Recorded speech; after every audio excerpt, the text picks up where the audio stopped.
পূর্ববর্তী টেলিভিশনের এনওসি ছাড়া কেউ অন্য টেলিভিশনে যোগ দিতে পারবেন না। টেলিভিশন মালিকদের সমিতি অ্যাটকো এই সিদ্ধান্ত নিয়েছে। তারা বলছে, এক প্রতিষ্ঠানের কর্মীরা অন্য প্রতিষ্ঠানে যোগ দেওয়ার আগে অবশ্যই পূর্ববর্তী প্রতিষ্ঠানের কাছ থেকে এনওসি বা অনাপত্তিপত্র নিতে হবে। বাংলাদেশের শ্রম আইনে কোনো কর্মীর চাকরি পরিবর্তনের জন্য এনওসি বাধ্যতামূলক করার কোনো বিধান নেই। কাজেই অ্যাটকোর এই সিদ্ধান্ত আইনগতভাবে অকার্যকর। আইনে বলা হয়েছে, কোম্পানি কর্তৃক জারিকৃত কোনো অভ্যন্তরীণ নীতি বা চুক্তি যদি শ্রম আইনের পরিপন্থী হয়, সেটি আইনের দৃষ্টিতে বৈধ নয়। বাংলাদেশের সংবিধানের 40 অনুচ্ছেদও প্রতিটি নাগরিককে পেশা ও জীবিকা নির্বাচনের স্বাধীনতা দিয়েছে। কাজেই এ ধরনের নির্দেশনা সংবিধানের লঙ্ঘন বলেও মনে করছেন অনেকে। টেলিভিশন মালিক সমিতি একদিকে যেমন সংবিধান ও আইন বিরোধী নিয়মকানুন বানাচ্ছেন, আবার অন্যদিকে টেলিভিশন কর্মীদের নানাভাবে বঞ্চিত করেও আইনের লঙ্ঘন করছেন। প্রথমেই আসা যাক বেতন ভাতা প্রসঙ্গে। অ্যাটকো বা মালিক সমিতি কর্মীদের চাকরি ছেড়ে দেওয়ার বিষয়ে একাট্টা, তা তাদের সিদ্ধান্ত থেকেই বোঝা যায়। কিন্তু এই মালিক সমিতি এখন পর্যন্ত টেলিভিশনের কোনো স্ট্যান্ডার্ড বেতন কাঠামো তৈরি করতে পারেননি। বাংলাদেশ সরকার প্রিন্ট মিডিয়ার জন্য ওয়েজ বোর্ড গঠন করেছে। গণমাধ্যম কর্মীরা দীর্ঘদিন ধরে এই ওয়েজ বোর্ড রেডিও, টেলিভিশন এবং অনলাইন মিডিয়ায় প্রয়োগের দাবি জানিয়ে আসছে। কিন্তু এ বিষয়ে মালিক সমিতি নির্বাক যুগের সিনেমার চেয়েও নির্বাক। সরকার গণমাধ্যম কর্মী আইন করার উদ্যোগ নিয়েছিল, সেটাও মালিকপক্ষের অনীহায় ঝুলে আছে।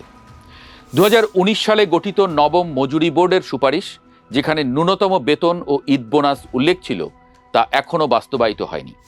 অধিকাংশ চ্যানেলই নিজেদের খেয়াল খুশি মতো বেতন কাঠামো চালু রেখেছে। শ্রম আইনের 144 ধারা অনুযায়ী উৎসব ভাতা বাধ্যতামূলক হলেও টেলিভিশন মিডিয়ায় তা দেওয়া হয় না নিজেদের নিয়মে। সরকারি কর্মকর্তাদের মতো 20% বৈশাখ ভাতার কথা না হয় বাদই দিলাম। সাংবাদিকতা বিশ্বজুড়ে ঝুঁকিপূর্ণ পেশা, অথচ বেশিরভাগ সাংবাদিকই ঝুঁকি ভাতা বা ইন্স্যুরেন্স সুবিধা পান না। স্বাস্থ্য বিমার কথা তো দূর কি বাত।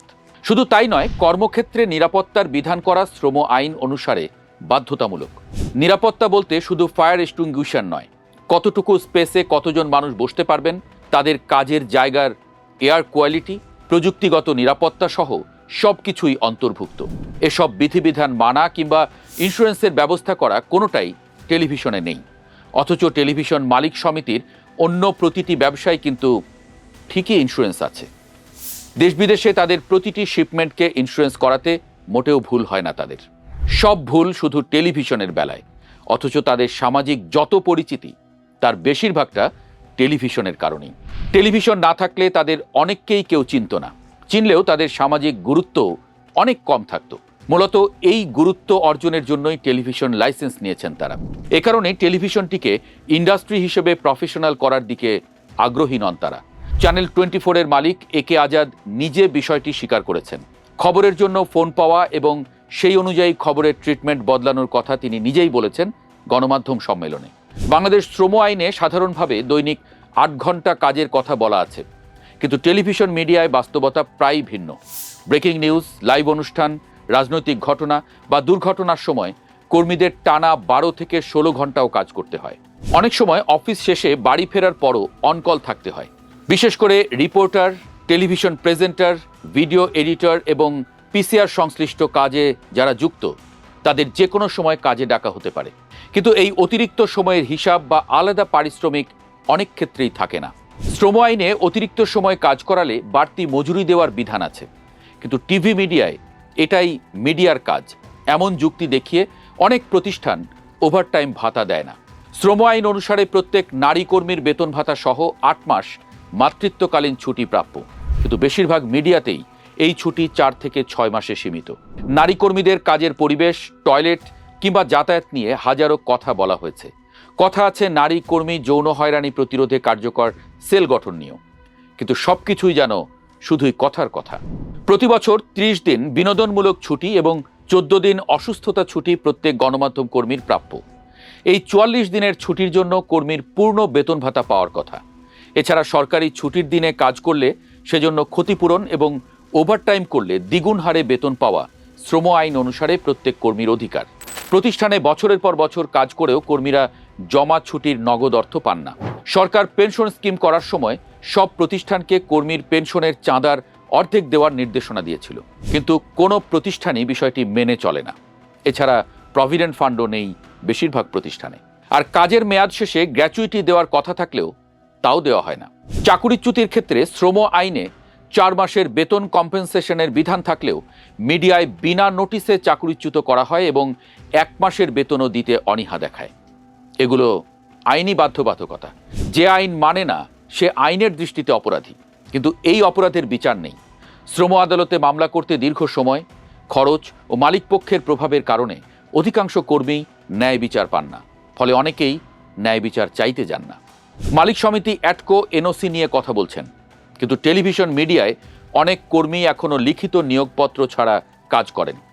যদিও শ্রম আইনে মামলা করার ক্ষেত্রে নিয়োগপত্র থাকা বাধ্যতামূলক নয়, কিন্তু যার নিয়োগপত্রই নেই তার এনওসি কি করে হবে?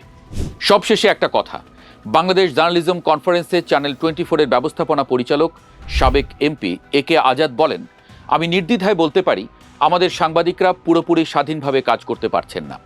এর মূল অন্তরায় আমি নিজেই। আমার ব্যবসা প্রতিষ্ঠানে ৭৫,০০০ কর্মকর্তা কর্মচারী কাজ করেন। তাদের স্বার্থ দেখা আমার কাছে আগে, এরপর সৎ সাংবাদিকতা বা গণতন্ত্র আমার কাছে সেকেন্ডারি, কারণ আমাকে আগে তাদের প্রোটেকশন দিতে হয়। এই টেলিভিশনটাই হলো তার কাছে প্রোটেকশনের হাতিয়ার। এই হাতিয়ার ব্যবহার করেই মালিকরা বিভিন্ন ব্যবসার অনিয়ম ও দুর্নীতিকে রক্ষা করেন। একটু মনে করে দেখুন, 5 আগস্টের পরে বিভিন্ন গণমাধ্যমের 282 জন সাংবাদিকের বিরুদ্ধে হত্যা নির্যাতনের মামলা হয়েছে। গ্রেপ্তার হয়ে কারাগারে আছেন বহু সাংবাদিক। নির্যাতনের শিকার হয়েছেন হাজারেরও বেশি সাংবাদিক। অথচ ওই সাংবাদিকরা যেসব প্রতিষ্ঠানে চাকরি করতেন সেই মালিকরা আছেন ধরাছোঁয়ার বাইরে। কোনো সাংবাদিক কি প্রতিষ্ঠানের মালিকের ইচ্ছার বিরুদ্ধে গিয়ে রিপোর্ট করতে পারেন? বরং মালিক যেমন চান তেমনটিই করতে হয় সাংবাদিকদের। এ কথা একে আজাদ স্বীকার করেছেন, অন্যরা স্বীকার না করলেও বাস্তবতা এমনই। আপনি আবার চিন্তা করুন, কোনো প্রতিষ্ঠান যদি ভেজাল পণ্য বিক্রি করে, সেজন্য ওই প্রতিষ্ঠানের কর্মীর বিরুদ্ধে মামলা হবে নাকি মালিকের বিরুদ্ধে? যেখানে মালিক নিজেই বলছেন মালিকের অনুমোদন ছাড়া নাকি একটা রিপোর্টও হয় না, অর্থাৎ উদর পিণ্ডি বুদোর ঘাড়ে। আবার সেই বুদোকেই সবসময় নিষ্পেষণ নিপীড়নের শিকার হতে হয়। এই আলোচনা আপনারা যখন শুনছেন ততক্ষণে মালিক সমিতি তাদের নির্দেশনা প্রত্যাহার করেছেন বলে আমরা জানতে পেরেছি। কিন্তু যে বুদ্ধি তাদেরকে এই সিদ্ধান্ত নিতে প্রভাবিত করেছে, সেই বুদ্ধি শুদ্ধ না হলে জটিলতা চলতেই থাকবে।